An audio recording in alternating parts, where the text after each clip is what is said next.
All right. Well, thank you so much for joining us, Chelsea. We really appreciate having you on and getting some of the insights and experience from you. Yeah, thanks for having me.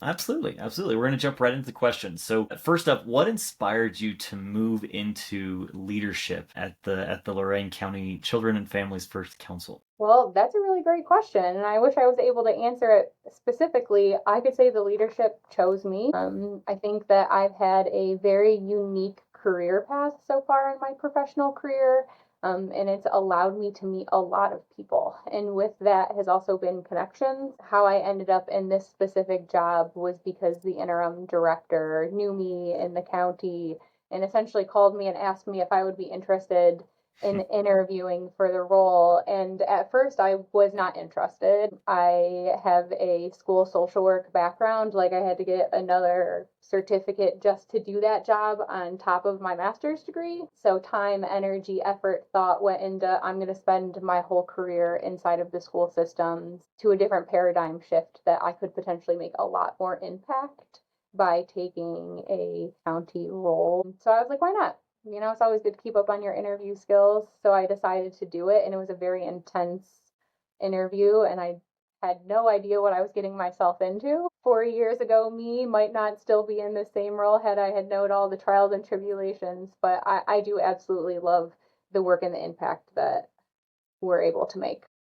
That's awesome. That's awesome. I think leadership is often like that. It looks easier than it's going to be, but it's still rewarding even if it's hard.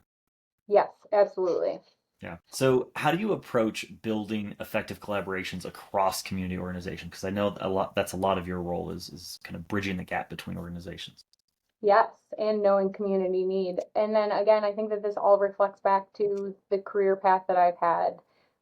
It's about relationships and it's about trust and it's about showing up. I lead with integrity and stewardship, and I think that that's how I got this role, and that's how people knew to pull me into it specifically.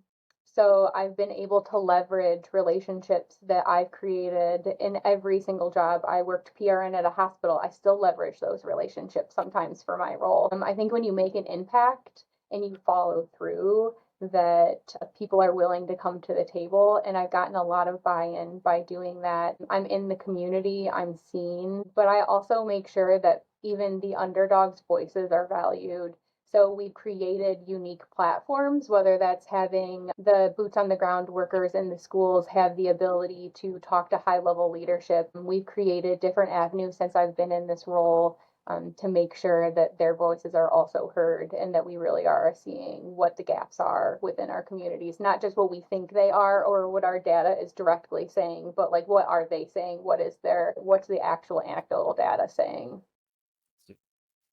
And it's often not the same thing, right? The stories that people say are often not quite the reality that people are also living through. Yep, it's very correct. Yeah. What trends do you see shaping the future of social work, especially in education and healthcare, and kind of the meeting point between the two? Well, I think my first answer would be integration of holistic care. We're talking more about social emotional needs in schools and bringing up mental health. And we have some new House bills here in Ohio, which are requiring our school districts to implement that. And that's new. We're having to look at different curriculums. I also think that I know there's going to be later talk about trauma informed care. That is a huge trend, or just equity driven practices. Like, that's a huge shift within social work and education and healthcare. And of course, the one that we all are going to say is technology, increasing technology platforms, being more data driven, taking some of that valuable information and making actual change. Social work is always about innovation and equity and creating good outcomes. I think if there's any era to be a social worker, it's literally right now, because not only are we needed the most, but it's the most unique job to have, being able to be applied to literally any setting. Yeah, absolutely. Well, and it's changing Yeah, rapidly, right? I mean, I think that's probably true of most roles these days, is that there's yeah, lots of change between AI and technology and yeah. shifting social priorities and shifting state investments and all of those pieces. Where our communities need us is changing probably fastest. So, how do you balance the clinical work with the executive responsibilities? It's kind of two-sided, and they Yeah. tend to be very, very different. So my formal response to that is time management.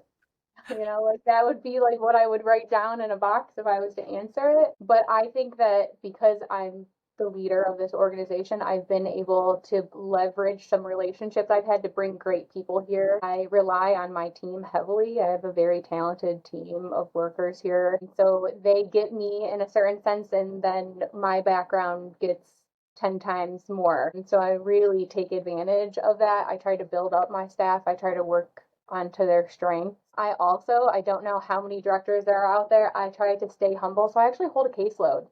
I think it's a very small caseload, but it tends to be the highest needs kids. So I'm still creating teams. I'm still going into homes. I'm still flying to residential facilities. I think that having one teeny pinky toe, I don't even want to say I have a whole foot in the direct practice world, but it allows me to have that voice while I'm at the table, while I'm saying, no, that this is actually happening. And I know firsthand, it's not even what my staff are telling me, it's what I'm saying. And I've kept root to that. It's been 4.5 years that I've been in that role. I know that there might be a time and place where I'm not able to have a caseload, but I highly suggest it for any executive leader that has the ability to still be either directly involved in clinical supervision. I know the further up you go, the more removed that you get from what's actually happening within our organizations. But I think it's vital because there really is no separation between it. It's fluid at all any given time. Absolutely. Well, and it probably makes you both a more informed leader, which you touched on, but Mhm. I think it Yeah, also probably makes you a stronger negotiator advocate, right? Because when you're in rooms of people who are absolutely. not doing the work, you can say, no, no, no, you've not been here. I have. I was in the field yesterday. This is what's needed, which is Hmm. probably a major asset for your team. It absolutely is. Absolutely. That's awesome. That's awesome. Mhm. And I can't imagine that's easy either. No, it's Yeah, not time at all. management. Remember my formal answer. Yes, yes, exactly. It's all about time management. So, which recent programs or initiatives are you most proud of leading right now? Uh, so this would be my plug for the Kids Summit. We're actually holding a countywide event on October 6th. We have dubbed it the Lorain County Kids Summit. The state kind of did a similar one last year because we created a new state department. It's called the Department of Children and Youth here in Ohio.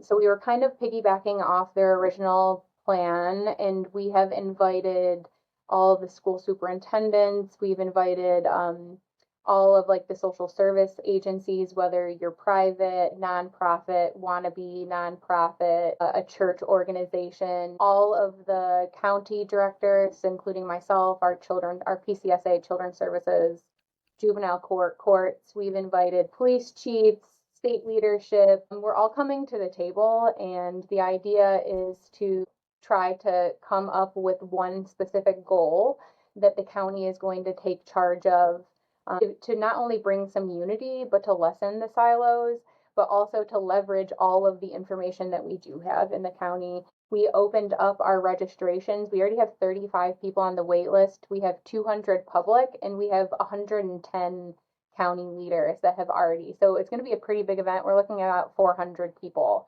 So we're really excited. So not only does that show me that people want to get their voice out, but they're ready to show up. So that's Yeah, probably the most exciting thing that is, happening right now within council. absolutely.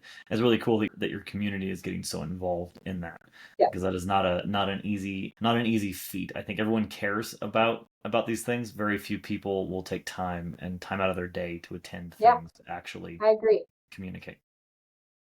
That's awesome. That's awesome. So our last question here is: what role does trauma-informed care play in your leadership style? Because I know that's part of your training. Yeah, it's all of it. It's not only how I work with my staff, but it's the systems approach, but also challenges. I look at everybody as having a unique story, whether you're one of my staff members. Again, I'm leveraging strengths, and a strength could be you're able to work Wednesday night because you don't have your kids. I really take every situation in a trauma informed approach.